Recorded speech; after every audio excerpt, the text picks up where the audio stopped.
Hi, I'm Jolene Engel from joleneengel.com, and today I want to put on a different hat and put on my mom hat and talk specifically to you as a mom or maybe even a grandma.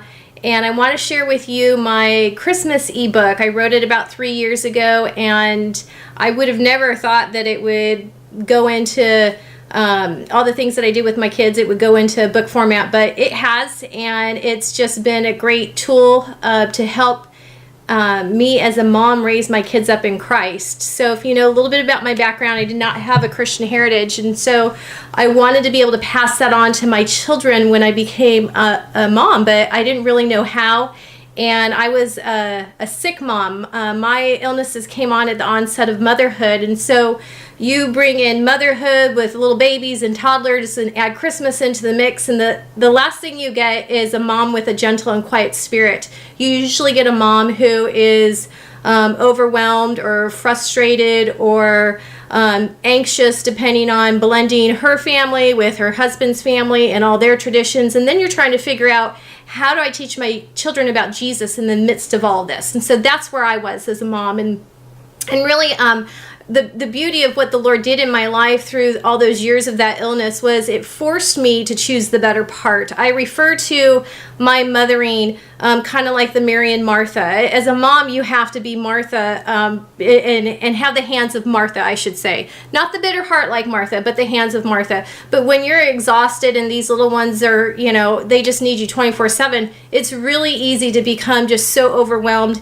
and have that bitter heart and just saying, to the husband, you need to come over here and help me. How Martha did that to Jesus when Mary was sitting at his feet, and it's just like, Jesus, you need to tell Mary to come over here and help me. So I really looked at my parenting and I thought, something needs to change here. I didn't know how to change it. I just knew that I was becoming this angry mom, and I loathed the Christmas season because every mom probably knows that you do the majority of the shopping. Your husband might shop and get you a present, but you do all the shopping.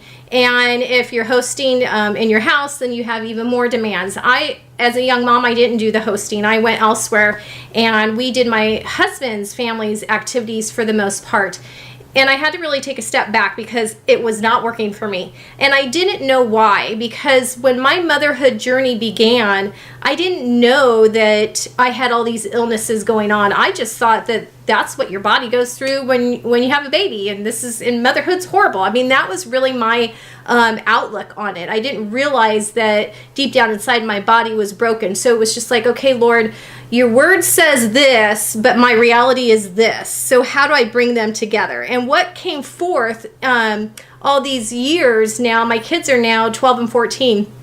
And I started this with them when they were young. I mean, they had to have been like maybe a year to one to 3 or 2 to 4, somewhere in there. So the beauty of the brokenness in my body was, again, I said I was forced to choose the better part. And I love how God works the trials out for our own good, because had I been that healthy mom, I probably would have been doing every activity known to man at Christmas time, but I couldn't. And so I had to be so intentional about the time I was spending with my boys and just using the little bit of energy that I had to point them to Jesus as much as possible. And out of that came such tremendous fruit in their own lives during the Christmas season. And I'm so thankful for that. And that's what I want to pass on to you. So even if you're not a sick mom, you're a healthy mom, but you're managing all these different balancing acts and spinning all these plates, and you've come to the point where you don't care for the Christmas season either. It's because you've put too much of an expectation on you. A lot of times we want that Norman Rockwell type Christmas, and that ain't real. That's a picture. That does not happen.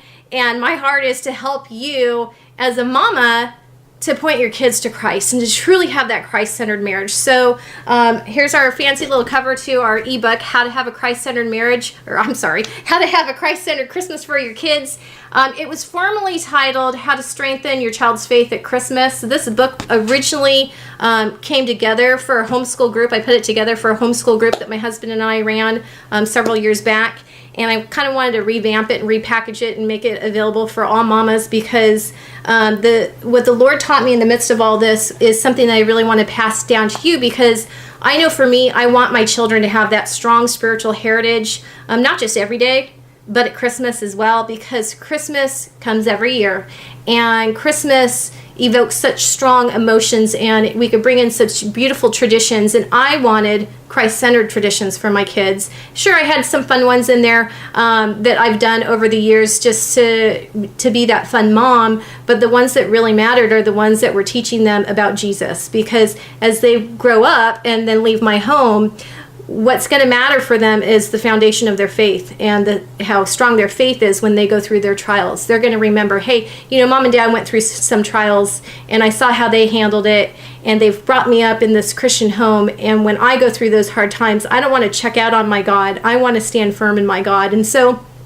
anyways, the book, I tried to bring in as much Jesus as possible. I had your typical questions in my mind coming from a non-Christian upbringing. Yes, I was raised with morals and values, but having a relationship with Jesus Christ was not anything that I heard of in my household. So when I became saved, and I'm reading about, should a Christian celebrate Christmas? You hear both sides of the fence. Some did, some didn't. And I'm like, why? What? Well, how come? It's his birth. And then you hear about, it's really not his actual birthday on that day, and Christmas trees came from a pagan origin. And I'm just like, wow, didn't realize that there was so much involved in all this. So I wasn't able to use my body for a lot of stuff during those years, but I was able to use my mind. So I did a lot of reading and a lot of research to find out, hey, are these true? Is this pagan origin true? And should I have a tree or should I not have a tree? So in the book, I address all those thoughts. The Great Santa Debate, that's in the book as well. As a Christian, do we introduce Santa? Do we teach them to believe in Santa? How do we handle this? You hear both sides. And I could tell you, I did not want to write about the Santa, because Santa's divisive. You put two Christians in a room and bring up Santa, it'll probably get heated. So I wrote the entire book on a Thanksgiving weekend, knowing that I had a short amount of time to have it done, because it's time sensitive material. And I left the Santa portion last because I didn't want to write it. And I thought, okay, Lord, am I just done? Can I just write this part? Thinking, of course, he'll say yes. I was wrong. And he woke me up out of dead sleep at 4 a.m. in the morning. He's like, get up and go write about it. And I'm like, okay. So that discussion's in there. And I'm glad it's in there, because I've received letters now from wives asking, Jolene, I've was raised in a Christian home, and my husband was raised in a Christian home, and they didn't do these things, but yet I did these things. And so what do I do? So I understand that. Again, I addressed the Santa issue. I addressed how to handle it if you're a new believer. If you have babies, what you could do. If you came to the Lord and your kids are older, what you could do, because if Santa's not there, they will miss Santa. And I didn't want my kids to grow up in a Christian home where everything was removed from them, where they couldn't, they weren't allowed to have just that fun celebration. So what I tried to do is bring Jesus in, the true meaning in, with some times of just joy and fun times for my kids. Because what I didn't want to have happen was, if I raised them up to not have any type of celebration, I didn't ever want them to say, that Jesus thing that my mom teaches us about, that sure is boring. So I had to be careful in how I handled it. And I brought in things like stockings. I addressed, do we have stockings? Do we not have stockings? Because stockings were originated, obviously, with the whole Saint Nick thing. I talk about some of the origin of old Saint Nick and my teachings to my children about that. And so all that's addressed in the book. And we have our stocking for Jesus. And I'm sure I'll find something in here, because it goes in here just about every year, or stays in here. It's letters that my sons, again, they're 12 and 14, but these are letters they've written to Jesus over all the years as, 3, 4, 5, 7-year-olds, about wanting to give them, their heart, or thank you for dying on the cross. And I want, I want you to have all my heart, I know one year my son actually made a little heart, and I think it's probably still in here. And some of the times we'd even get together with other, so I love you. He fashioned it out of some, type of clay over the years. We even would have these wrapped up. We'd have them wrap up their little notes, and you could tell that it's wrapped up by a kid. and we'd exchange it with some other kids, kind of like a gift exchange, but they're sharing what they want to give Jesus. And I know one year, I think one of my boys said, they wanted to lay down their pride and, get rid of their pride and stuff. And so again, I took kind of like the world's way of celebrating it, because it always grieved my heart. I'm like, this is my Savior's birth, and what can I do to put him up on the pedestal, because it's his birth. Of course, we had the Jesus birthday parties. In fact, I'm not even sure I put that in the book, because today I think it's very commonplace. I would bring the cakes, the happy birthday Jesus cakes, to family gatherings, and sometimes it's kind of like, well, whose birthday is it?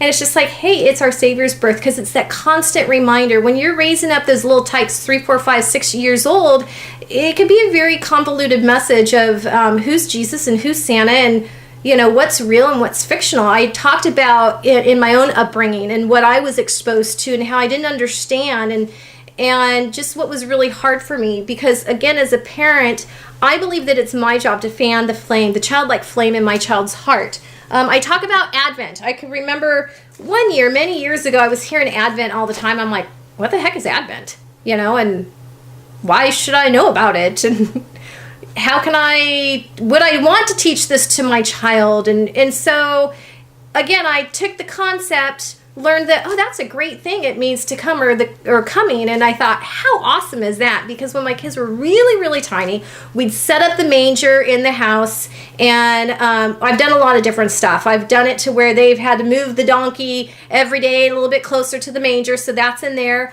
If you got plastic figurines, I would recommend that. Obviously, if you got little ones, I put all that information in there. But for the most part, we started off, Jesus was never in the manger.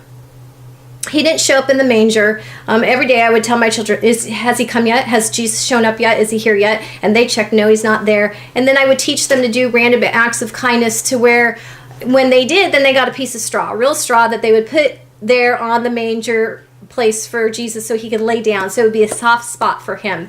And again, the boys were really little doing all this. And then, of course, Christmas morning shows up, and, because Christmas Eve, Mommy put Jesus in the manger, and then at Christmas morning, here you got these two little tykes running into our bedroom. Baby Jesus is born! Baby Jesus is born! And they're just so excited because they've been waiting all month long. And so as they got older and I learned about Advent, I thought, how awesome is this? I could tie in Advent and some of that meaning into it, to where there's even greater anticipation for them, to where their eyes, my heart was always to teach them to put their eyes on the Lord and to seek God's presence, S-E-N-C-S, rather than the presence underneath the tree. Of course, they were drawn to the presence underneath the tree, but I didn't want everything that your heart is. I know as a mom, I didn't want my children to be filled with the materialism, like what's the next present, I want more. We've taught our kids, you get 3 gifts at Christmas, just like how Jesus received 3 gifts. And, they were raised to be satisfied in that. And as we moved into the Advent, then I learned about storybooks for Advent. Okay, these are awesome. There's actually 3 in the series. This one's Jotham's Journey. My son, when I was reading this to them, I think he was either 11, maybe 11 at the time I was reading them, and he got busted. He didn't obey for something. I'm like, I'm sorry, you just missed out on, story time. I'm not reading Jotham tonight. And that boy at 11 years old broke down and started crying because he didn't get to hear about Jotham, because there was so much suspense in this. Now, I don't recommend this book for kids under 5, because there's some hardcore graphics, like images, not graphics in the book, but some stuff that the kids go through, and it's awesome. And here's what I've learned over all the years. Here's an Advent calendar that I found, and it's the story. I would always do Advent calendars that was the story of Jesus Christ, because again, the focus was on Jesus. And I don't believe that any child or any adult could get too much of Jesus in their life, because I believe that we need more of it, because we are all like sheep who are prone to wander and stray, and our faith gets weakened. And so if I could keep pointing my kids more and more to Jesus, that's going to impact their faith. And what I learned over all these years is, when I was going through a hard time in my faith, it was really encouraging to me then to pull out, maybe this little calendar where you, on the 13th day, you read a little bit of story of what's going on here. Oh, well, it's the wise men's camel, so you place him there. And then on the last day, this one only goes to 20, 24, not 25. I don't know why. And anyways, so find these things. I talk about them in the book. I give you all these different resources, and you're going to find out as a mama that your faith is increased. One of the favorite activities that my husband loves, I put up 25 names of Jesus, King of Kings, Shepherd, Messiah, Great I Am. I mean, all the different names of Christ. And as the kids have gotten older, they would read the Bible verse about it. And I've got them listed.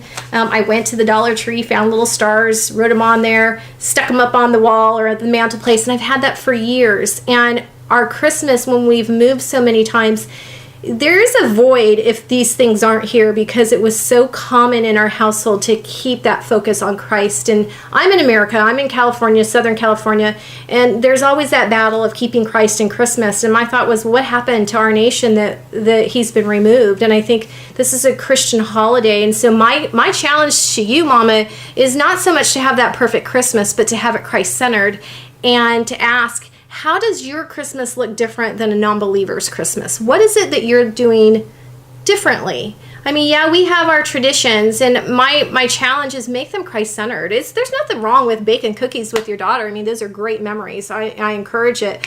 But there are some others that we could be a lot more intentional about in helping them to see their Messiah. And now I've come to love Christmas. I make sure that I have that Christ-centered Christmas music on. We were raised listening, or the kids were raised listening to the little kids choir singing Christmas music. And that stuff I can't think of the word for it, soothes my soul. And again, you'll be ministered to. So the book is very short. It's on Kindle. It's maybe 50 some pages long. It shares all these different activities that you could do. And it's $3.99. So my encouragement is to get it quick, because it's time-sensitive stuff. I make Advent very simple, what you could do, and it doesn't have to be a hard way to learn it. I don't get all uptight about Christmas anymore, because I know when Mama's stressed out, the home is not. It is not a good presence. And I've just learned, okay, how can I bring Advent in and not feel overwhelmed? What I tell myself is Advent is the 4 Sundays before Christmas. And so then that's when I start bringing out all the Christmas stuff, and I start preparing my home. So I encourage you to grab it. Again, I know it'll minister to you, and your kids are going to love it. I mean, I just shared on the blog not too long ago the edible nativity set. So yeah, you could eat the whole thing. So anyways, grab the book. I'm Jolene Engel, and I pray that you have that desire to put Christ at the center of your Christmas. Okay, take care.